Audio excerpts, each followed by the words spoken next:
To understand the work of Margaret Atwood, you need to understand her environmentalist underpinning. It's a trend that carried all the way through from her second novel, Surfacing, in 1972 to The Year of the Flood in 2009. Indeed, this might be the novel where her environmentalist streak is at its most explicit. This is the sequel to Oryx and Crake, though as Atwood herself has said, this is more of a simultaneous story than a direct follow-up. Nonetheless, in-depth discussion of the plot of this book is inevitably going to have some spoilers for Oryx and Crake, so if you haven't read that yet, I'd recommend going away, doing that, watching my video on Oryx and Crake, and then coming back here to join the fun. Okay, everyone read both books? Cool.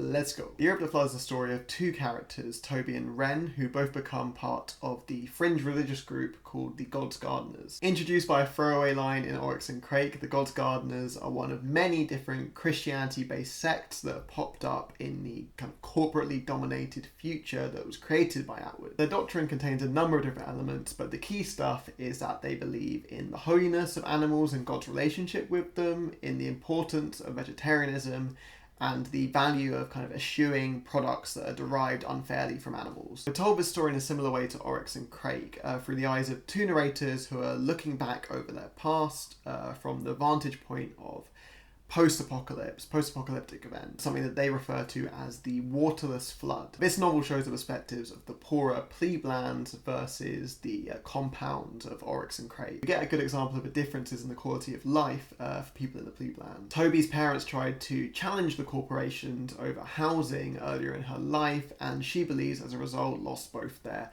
home and also eventually their lives to a mysterious illness and suicide. Toby fled her old home and ends up working at a burger joint, which is run by a violent and abusive man called Blanco. Quite a different existence to that of Jimmy and Crake. The God's Gardeners come and rescue her from the situation and take her to their rooftop home, where Adams and Eves, male and female leaders, kind of teach young people how to live a better nature-based life. One of these young people, Wren, full name Brenda, lives in this community, having been brought there by her mother, Lucerne, who was fleeing from one of the corporation-run cities. They live with Zeb, a Russian-accented man who the kids refer to as the MaddAddam. We know that in the future, Wren has survived the waterless flood by being locked in the sticky zone, a kind of safe room in a nightclub called Scales and Tails, where she's working as a dancer. We flick between her and Toby for most of the narrative, with the other parts of the story told to us through Adam 1, the religious leader of the God's Gardeners, who delivers sermons and leads the congregation in hymns about various different environmental issues. Toby settles into the Gardeners and eventually is encouraged to become one of the Eves, one of the inner circle. At one point she sees a boy named Glenn who's kind of from the compound and takes medical readings for the Gardeners. She finds out that the Adams and Eves have a laptop in direct contradiction of their own teachings, and that Zeb goes out on his own little missions wearing clothes of the external world. Toby is constantly aware that Blanco is still out there and bears a grudge against her. She's eventually forced into hiding when him and two of his friends attack the compound, and she's given kind of skin adjustment and then facial reconstruction to become Tobiatha, maybe. She ends up at a new you, spelled Anooyooo, the place where she's camped out and that we join her at the start of the novel Post-Apocalyptic. Meanwhile, Lucerne takes Wren away from her new best friend Amanda and the Gardener Society back to Healthwiser, the compound where her husband lives. She grew up in the school system there, becoming the girl who Jimmy memorably reads the diary of in Oryx and Crake, a kind of romantic relationship that leaves both of them with long-term scars. She also becomes friends with Glenn, or Crake, who is very interested in the ways that the God's Gardeners see the waterless flood and the potential for a new world.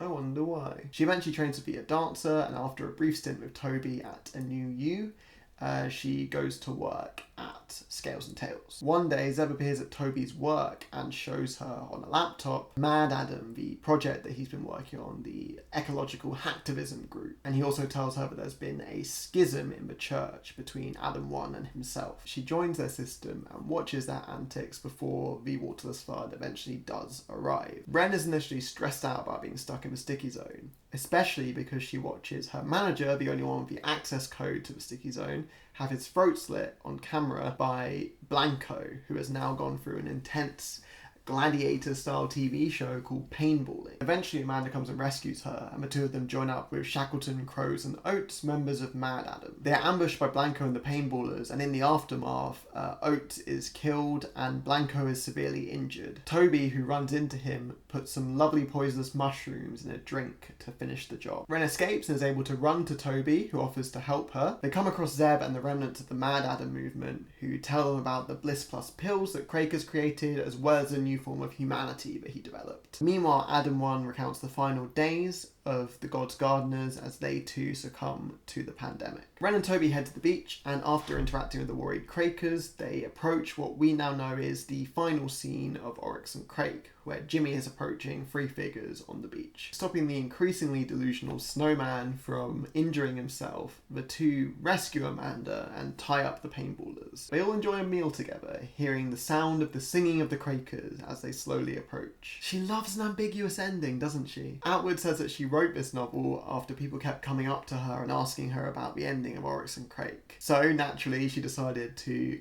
end it all off in a nice bow and finish the story permanently. This novel takes the world of Oryx and Crake and broadens it out, bringing us out of the Purdy compound and onto the streets through the unusual lens for Atwood of religion. And what an enjoyable lens it is. The idea of the God's Gardeners is great. A religion based entirely on environmental heroes and teachings of Christianity. Their saints are based on real life environmentalists like Saint Diane Fossey, who is kind of a great ape conservationist who was murdered, or Saint Rachel Carson, who famously wrote Silent Spring, or real life saints like Jane Jacobs. Sorry, that's a little new urbanist joke there for you. Love you, Jane.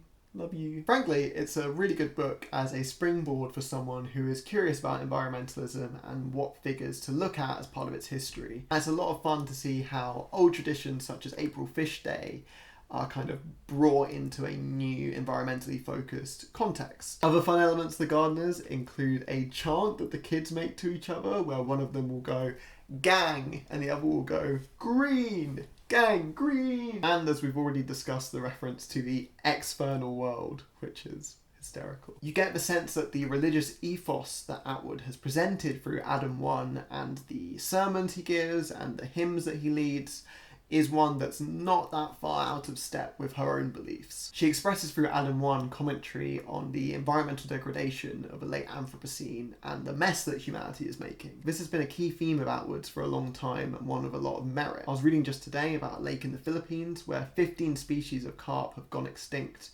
after man introduced a predator to the lake unintentionally. And this is just one of many stories that you see springing up pretty much daily at this point. A key quote from Adam is, "Why do we believe that everything on earth belongs to us when we in fact belong to everything?" Contrastingly to the way she depicts religion in The Handmaid's Tale, she's here presenting it as almost a positive thing, especially in the context of a found family in an uncertain world. We can see this through Ren and Amanda. Even though they've left the Gardeners, the instructions that they're taught and the friendships that they have are things that remain valuable to them for the rest of their lives. This religion, tellingly, is fundamentally anti-capitalist. Toby is first rescued by the God's Gardeners at Secret Burger. Have you guessed what the secret is?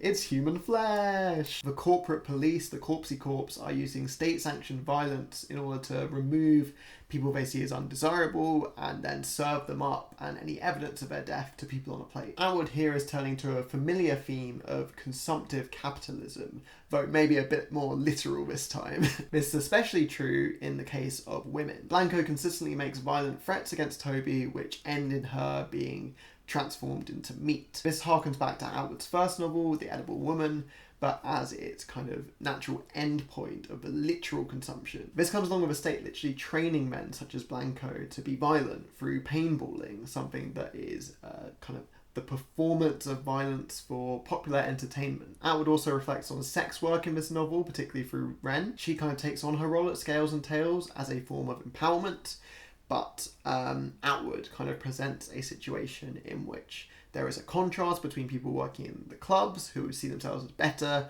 and kind of dirty, unsanctioned people working on the streets. Mordis, even though he is portrayed as a good guy in the novel, is kind of legitimizing violent acts towards women through the way he runs his club. We also see Crake using these clubs in order to test his product, his pandemic, as well as paying women to act out the new characteristics that his new humanity is going to have through purring or making other noises. Again, he's seeing the workers as flesh rather than as real people. The schism of God's gardeners is also interesting to reflect on. Zeb, MaddAddam, is very passionate about the fact that direct resistance is the only way to get the state to listen. He produces tarmac-consuming microbes and kind of runs this network of people acting in resistance to the state. Adam 1, on the other hand, is far more interested in peaceful protest, in kind of bringing a community together outside of the state in order to build towards a better future. It feels like Atwood almost sides with Zeb in this novel, in that she sees the God's Gardeners as too passive, but their local communes can never be enough to enact real change. Toby, as a narrator, is someone that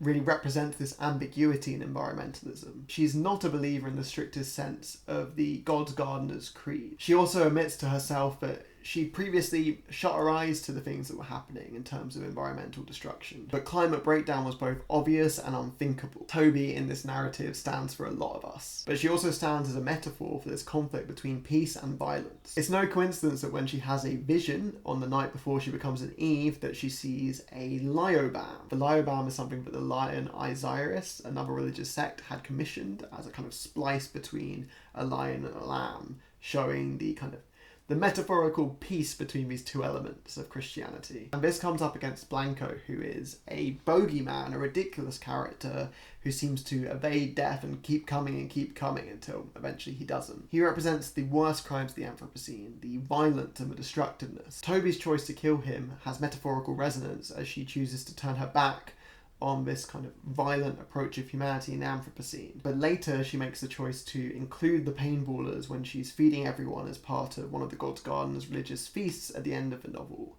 showing that she's not going to let the sins of the past prevent her from creating a more equitable and forward-looking future. Side note, it's fun to look at Toby's nickname on MaddAddam, Inaccessible Rail. Other than her literally being inaccessible in the book, on her own little island like the rail, it's also noteworthy that, as Wikipedia says, the closest living relative to the rail is the Crake. Atwood is suggesting that Toby is almost a shadow of Crake, that she has a similar kind of form of tension within her, but that she's someone that's able to come down on the path of hope rather than the path of despair. In the end, it's Crake and not the Gardeners who bring about the waterless flood that will develop a new world. The Gardeners' predictions come true, but perhaps they wouldn't have imagined it to be a world full of pigoons and blue people. One thing I will say about the second read-through of The Year of the Flood for me is that I felt much more like I was playing Spot the Jimmy. We see him through his mother, briefly a protected person from the Gardeners, and through Wren and her relationship with him. And we also get a number of appearances of Glenn or Crake throughout the novel. There is some enjoyment in this. It's fun to get an outsider's look on something to which we're already privy. It's especially galling, for example, to see Wren's reaction to Jimmy at the end of the novel, who we've only ever seen from his own perspective. But this story for me is much more than a sequel to Oryx and Crake. It's one of Atwood's most straightforward warnings. Given her focus on technological advancements that we're already making, The Year of the Flood is obviously a look at what could happen, but it's also a look at what decisions we need to make when we're faced with these kinds of inevitable circumstances. Do we resort to violence and further consumption in a free-for-all? Do we choose to run away from the world entirely? Or do we find a balance between the two and build a better future together? I hope you enjoyed this video. Please subscribe, stick around. The next book we'll be focusing on is MaddAddam. Wonder who that's about.